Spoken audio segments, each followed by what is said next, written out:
My name is Martin Musladen. I'm living here in Menlo Park, California, which is now my home of 20 some years since I've moved to the Bay Area, San Francisco Bay Area.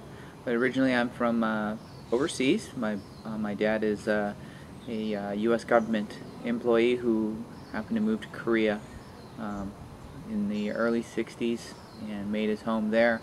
And since then I was raised in Seoul, Korea. But I had heavily influenced by the military-based lifestyle, where I spent my first 18 years. So what was it like living abroad and viewing America as a high schooler and growing up abroad and viewing America from Korea, a Cold War hotspot where war could break out any moment? Well, yeah, at that time I think U.S. sort of superpower was ever present. The world sort of revered the America and the American lifestyle. You know, people knew its strength and its power, especially in Korea, which had been South and North, which had been through a war, and the U.S. coming in and sort of saving South Korea. So there was a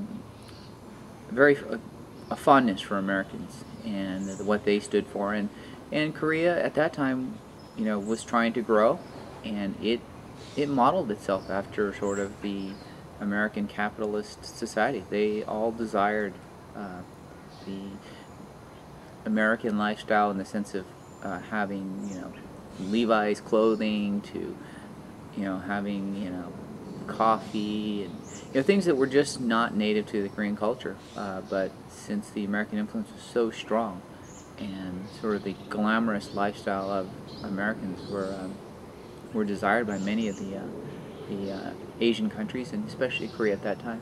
So quality of life as well. Yeah, quality of life. They really, you know, worked at moving in that direction. Mm-hmm. Westernization was just really starting to kick in when I was here in the 70s.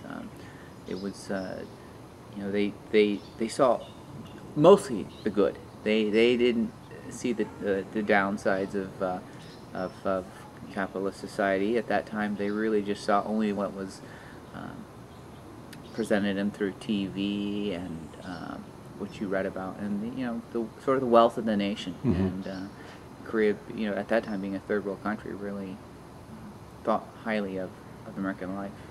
So has that? I mean, I know you've been back. Yes.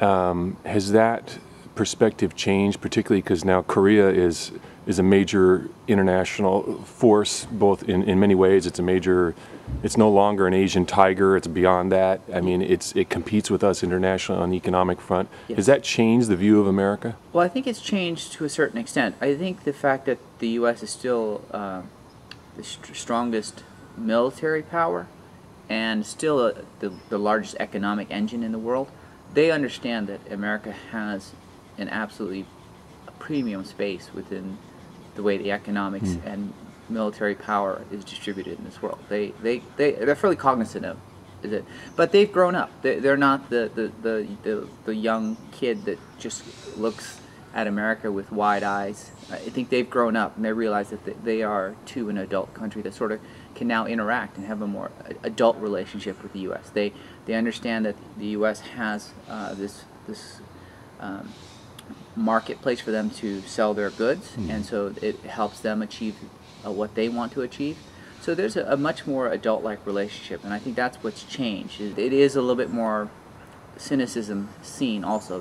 They've seen everything that America, so sort of everything has been exposed. So even though they do realize the strengths of America, they do now see the weaknesses. It's more mature relationship. Yeah, so that has really changed. But I do think that in Korea especially, they still haven't forgotten what U.S. has done for them. Mm-hmm. You know, it's 50 years, and that's starting to change because you now have generations of children who have no realization what the Korean War was or how it was played out, right, and the role the U.S. played. So right, you know, that the history aspect is starting to diminish, okay, and I think that will influence the way people make decisions. Okay. Yeah. Let me ask you a little bit about Silicon Valley here. I know you've worked at a number of companies. You've worked at startups. You've worked at major probably Fortune 500 companies in the tech field. Yeah.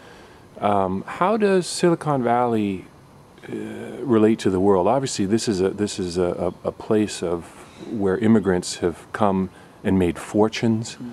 The workforce depends on new arrivals. Right. The brain power. Just recently in the paper, I see they're laying a new cable to Asia for data flow. How do you experience the world? How do the Silicon Valley, yourself and your workplace, experience the world? Well, I think Silicon Valley has, it used to be sort of a one-way relationship in the sense that they